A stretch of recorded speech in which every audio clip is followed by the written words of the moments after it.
No one knew the truth behind Hollywood's most legendary friendship, one built not on fame, but on a single decision that changed movie history forever. A decision Paul Newman made in a quiet room when he chose to fight for a young unknown actor named Robert Redford, and that choice created a bond deeper than the films they made together. He got interested, and then he fought for me to do it. The studio tried everything to keep me out of the film, and finally it all came down to Paul and me meeting. So we met in his apartment in New York, and that moment says everything about who Paul was and why he and I connected the way we did. In the fading light of his later years, Robert Redford sits quietly. No cameras, no scripts, no stage directions. Just a man reflecting on a life bigger than the silver screen. His voice is warm, familiar, a little slower now, but still filled with that honest truth audiences always loved. Once, when he was asked what he learned from Paul Newman, Redford smiled softly. He's a very honest man and a very generous man. Those are the two things that hit me. It wasn't just a tribute, it was admiration, respect, and something close to brotherhood. For Redford, Newman wasn't just a co-star, he was the man who backed him when no one else would. When we worked on Butch Cassidy and the Sundance Kid, the studio didn't want me, Redford recalled. They said I wasn't well known enough. But Paul said, let's go with this guy. Had it not been for him, I wouldn't have been in the film. That single moment was quiet, monumental, and life-changing. One star was already shining, the other was just beginning to rise. Together, they didn't just become actors, they became legends. Not because Hollywood crowned them, but because they recognized something real in each other. Something beyond fame. Their story began long before the world saw them as Butch and Sundance. It started with trust built on dusty sets, long conversations, and a loyalty that lasted decades. This wasn't just a movie partnership, it was two men becoming brothers in silence, sticking together even when the studio said no. It was 1968.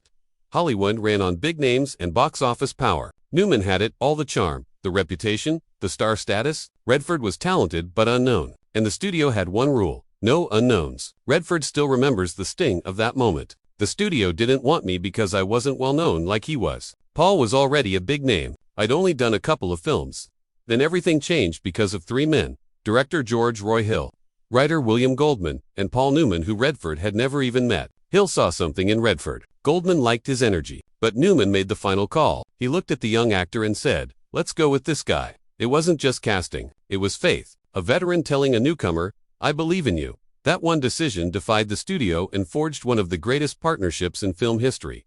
When they finally met, it wasn't on a glamorous set. No flashing lights, just two actors talking honestly, learning who the other really was. Redford later said, I hadn't met Paul, I didn't know him, but Newman didn't treat him like a risk. He treated him like a partner. The chemistry was instant. No ego, no competition. Just a natural rhythm, Newman's humor, and Redford's quiet timing blending perfectly. Director George Roy Hill said that whenever they entered a room, the energy shifted. It wasn't acting, it was chemistry. Beneath it was understanding. Newman saw in Redford a quiet rebellion. Redford saw in Newman a man who wore fame lightly, who made kindness effortless.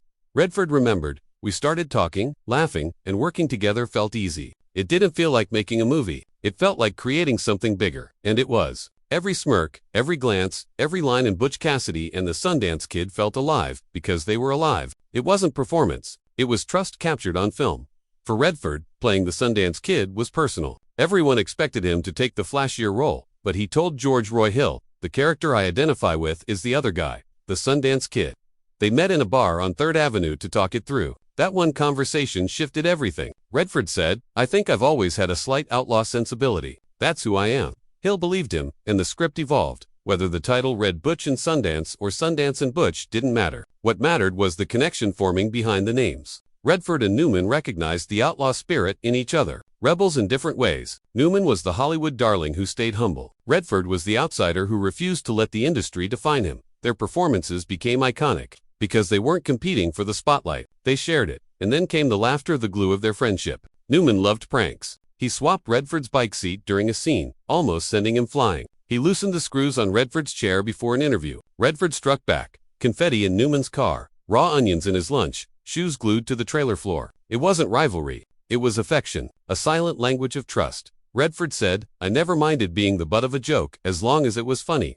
Their humor kept them grounded, even when fame could have changed everything. In 1973, the Sting reunited them. Newman was already a legend. Redford was rising fast. But together, it felt effortless. Redford said, everything just fit. We didn't need to talk. We just knew. That rare harmony turned the Sting into more than a film. It became a masterpiece built on trust and respect. Off-screen they remained real, private, and loyal. When Newman started Newman's Own, Redford supported him immediately. When Redford launched Sundance, Newman was there, cheering him on. No jealousy, no ego, only friendship. Redford later said, "Paul was one of the few people I could count on to tell me the truth. Not the Hollywood truth. The real truth." When Newman passed in 2008, Redford didn't rush to microphones. He stayed silent, grieving privately. When he finally spoke, his words were quiet but heavy. "There's a void now. I can't imagine a world without him." Even years later, Redford admitted that sometimes he'd look at a sunset and think, Paul would have loved this. Their story wasn't just two actors making history. It was two men finding the right friend at the right time and never letting go.